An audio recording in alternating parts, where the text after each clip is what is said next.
எல்லாருக்கும் வணக்கம். நான் மகேஷ். இன்றைக்கி யாசகன் படம் ரிலீஸ் ஆகிருக்கு. படம் ரொம்ப நல்லா வந்திருக்கு. எல்லோரும் பார்த்துட்டு ரொம்ப நல்லா இருக்குன்னு சொல்லியிருக்காங்க. அதேமாதிரி இந்த படத்தோட டேரக்டர் வந்து துரைவாணன் சார். இவர் வந்து சசிகுமார் சார்ட்டையும் அமீர் சார்ட்டையும் அசோசியேட்டாக ஒர்க் பண்ணியிருக்காப்புல.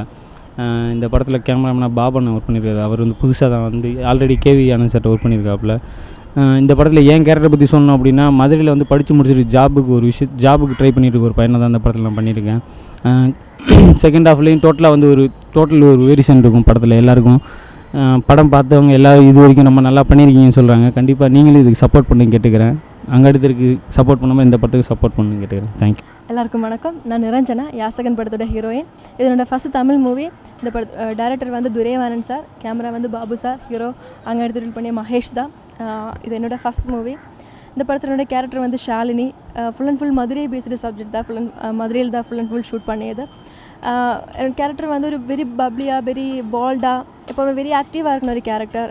ஹீரோக்கு எந்த ப்ராப்ளம் வந்தாலும் அவங்கள எப்போவுமே சப்போர்ட் பண்ணி வெரி சின்சியராக லவ் பண்ண மாதிரி கேரக்டர்.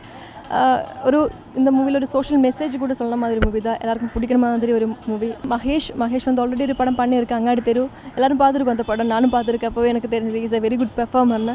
ஸோ எனக்கு வந்து இது என்ன ஃபஸ்ட் மூவினால எனக்கு லாங்குவேஜ் ப்ராப்ளம், நான் இப்போ ஏதாவது மிஸ்டேக் பண்ணாலும் அவங்க வெரி சப்போர்ட்டிவாக, வெரி ஹெல்ப்பிங்காக இருந்தது. வெரி ஃப்ரெண்ட்லியாக ஒர்க் பண்ண முடிஞ்சது. அதனால் தேங்க்யூ. ஹலோ, எல்லாருக்கும் வணக்கம். என் பேர் பாபு, இந்த யாசகன் படத்தோட கேமராமேன். இந்த படம் பார்த்திங்கன்னா முழுக்க மதுரையிலே ஷூட் பண்ணியிருக்கோம். மதுரையில் ஒரு கதாபாத்திரத்தோட வாழ்வியலை சொல்கிற கதை. கதை கேட்டவுடனே கதை ரொம்ப பிடிச்சது எனக்கு. என்ன விஷயம் அப்படின்னு கேட்டிங்கன்னா, பிடிச்சதுன்றது ஒரு பக்கம், சேலஞ்சான விஷயம் ஒரு பக்கம். ஏன்னா இயக்குனர் வந்து ஒரு விஷயத்தில் உறுதியாக இருந்தார். எந்த ஒரு விஷயமே வந்து புகுத்துன மாதிரி இருக்கக்கூடாது. ஒரு பாட்டுக்காக வேறு ஒரு லொக்கேஷன் போகிறது, கலர்ஃபுல்லாக இருக்கணுன்றதுக்காக போகிறது, அப்புறம் காமெடி சேர்க்குறது, அந்த மாதிரியான விஷயம்லாம் இல்லாமல் நிஜ வாழ்க்கையிலே அந்த ஹியூமர்ஸ்லாம் இருக்கும் இல்லைங்களா, சின்ன சின்ன சந்தோஷமான தருணங்கள், அதெல்லாம் தான் காட்டணும். ஒரு நிஜ வாழ்க்கையில் என்ன நடக்குதோ அதை காட்டணும் அப்படின்னு சொன்னார். அப்படின்னும்போது சினிமாட்டோகிராஃபியும் பார்த்திங்கன்னா ஒரு ரியல் லைஃப்பை நீங்கள் பார்க்குற மாதிரி தான் இருக்கணும்.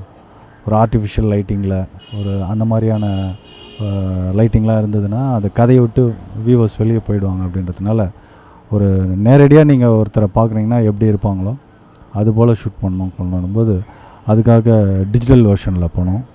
நிறைய வந்து லைவ் லொக்கேஷனில் எடுத்திருக்கோம்.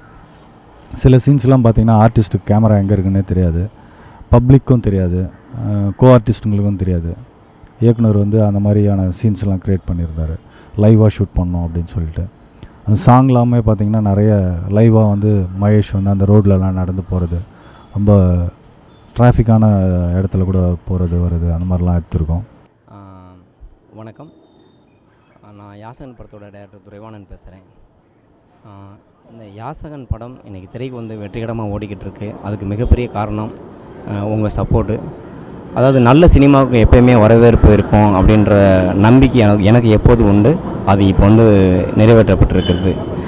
நான் அந்த கதையை பண்ணும்போது எல்லாருமே என்னை வந்து பயமுறுத்தினவங்க நிறைய பேர் வந்துட்டு, இது இப்போ உள்ள சூழ்நிலைக்கு இது வந்து ஜெயிக்குமா, எப்படி நீங்கள் வந்து இப்படி ஒரு அழுத்தமான கதையை கொண்டு வந்து நீங்கள் இது பண்ண போகிறீங்க, அது ஒரு யதார்த்தமான சினிமா அப்படின்னு சொல்லிட்டு, மதுரைனாலே வந்துட்டு வேறு மாதிரி ஒரு சினிமா வந்த காலகட்டத்தில் இது நீங்கள் பண்ணியிருக்கீங்களே அப்படின்னு சொல்லிட்டு. பட் நான் அப்படி நான் எல்லா மனிதர்களுக்குள்ளேயும், அதாவது எல்லா ஊர்லேயும் நல்லவங்க கெட்டவங்க இருக்காங்க. ஸோ அவங்கள பற்றி ஒரு நல்ல படைப்புகள் வெளிவரணும், நல்ல விஷயங்கள் வெளிவரணும் அப்படின்னு சொல்லிட்டு தான் இந்த யாசகனை நான் கையில் எடுத்துகிட்டு இது பண்ணேன். இந்த படம் வெளிவரதுக்கு வந்துட்டு மிகப்பெரிய போராட்டமாக இருந்தது வந்துட்டு. ஏன்னா எப்போயுமே நல்லவங்களுக்கும் நல்ல விஷயங்களுக்காக வந்து நம்ம போராட வேண்டிய சூழல் இருக்குது. ஸோ அதுக்காக அது இதுலேயும் இருந்தது வந்துட்டு. இந்த படத்தில் மகேஷை ஏன் வந்து நீங்கள் கதாநாயகனாக செலக்ட் பண்ணீங்க அப்படின்னு வந்து நிறைய பேர் கேட்குறாங்க. பட் இன்றைக்கி கேட்டவங்க அத்தனை பேருமே படம் பார்த்துட்டு வந்து இல்லை மகேஷ் தான் ரொம்ப சரியான ஆள் வந்துட்டு, ரொம்ப நல்லா பண்ணியிருக்கேன். அப்படி அங்காடி தெருக்கு அப்புறம் வந்துட்டு ரொம்ப சிறப்பாக, அதாவது இனிமேல் வந்துட்டு யாசகன் மகேஷ்னு கூட சொல்லுவாங்க, அந்தளவுக்கு பண்ணியிருக்காங்க வந்துட்டு அப்படின்னு வந்து இது பண்ணியிருக்காங்க. அதுக்கடுத்து இந்த படத்தில் வந்துட்டு ஹீரோயின் நிரஞ்சனான்னு ஒரு பொண்ணை வந்து அறிமுகப்படுத்திருக்கோம். அவங்க வந்து அதாவது மதுரை சாயல் இருக்கணும் அப்படின்றதுக்காக தான் அந்த நிறைய பேரை நான் தேர்வு பண்ணி இந்த பொண்ணை வந்து நான் செலக்ட் பண்ணி இது பண்ணேன்.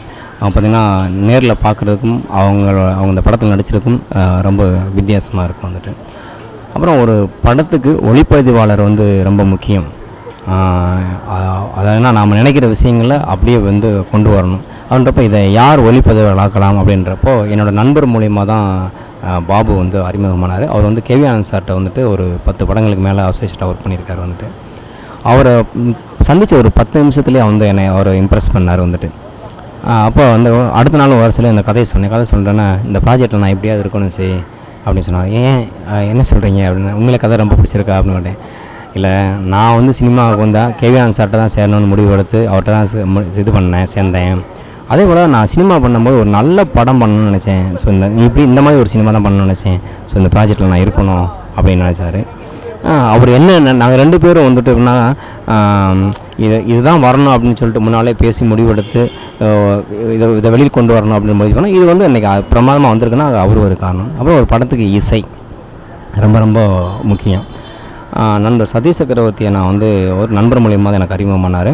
அவரை நான் வந்து தேடி பிடிச்சி அலைஞ்ச ஒரு மொபைல் நம்பரை பிடிச்சி அவர்கிட்ட பேசுகிறப்ப சார் நான் இங்கே நான் யூஎஸில் இருக்கேன் அப்படின்னாரு. இல்லை சார் இந்த படத்துக்கு நீங்கள் தான் கண்டிப்பாக பண்ணணும் அப்படின்னு. அப்படின்னு சரி ஃபோன்லேயே எனக்கு கதை சொல்லுங்கள் அப்படின்னாரு. சரி சார் அப்படின்னு சொல்லிட்டு நான் அவருக்கு ஃபோன்லேயே கதை சொன்னேன். எனக்கு டெய்லி ஒரு டியூன் வந்து மெயில் அனுப்புவார், நான் ஓகே பண்ணுவேன். திரும்ப அப்புறம் ஒரு 15 டேஸ் கழிச்சு தான் 2 பேரும் மீட் பண்ணி வந்துட்டு ரெக்கார்டிங் ஸ்டார்ட் பண்ணிட்டு இது பண்ணோம். பாடல்களை யாரெல்லாம் எழுதி வைக்கலாம் அப்படின்றப்ப தான் அறிவுமதி என்ன ஒரு பாடல், நண்பர் யுகபாரதி 2 பாடல், கங்கைவண்ண சார் ஒரு பாடல், இப்படி அந்த பாடல்கள்லாம் இன்றைக்கி வந்துட்டு மிகப்பெரிய வெற்றி அடைஞ்சிருக்கு. படமும் மிகப்பெரிய சக்ஸஸாக ஓடிக்கிட்டு இருக்கு. நீங்களும் வந்து தியேட்டருக்கு வாங்க, எல்லோரும் என்ஜாய் பண்ணுங்கள். நன்றி, வணக்கம்.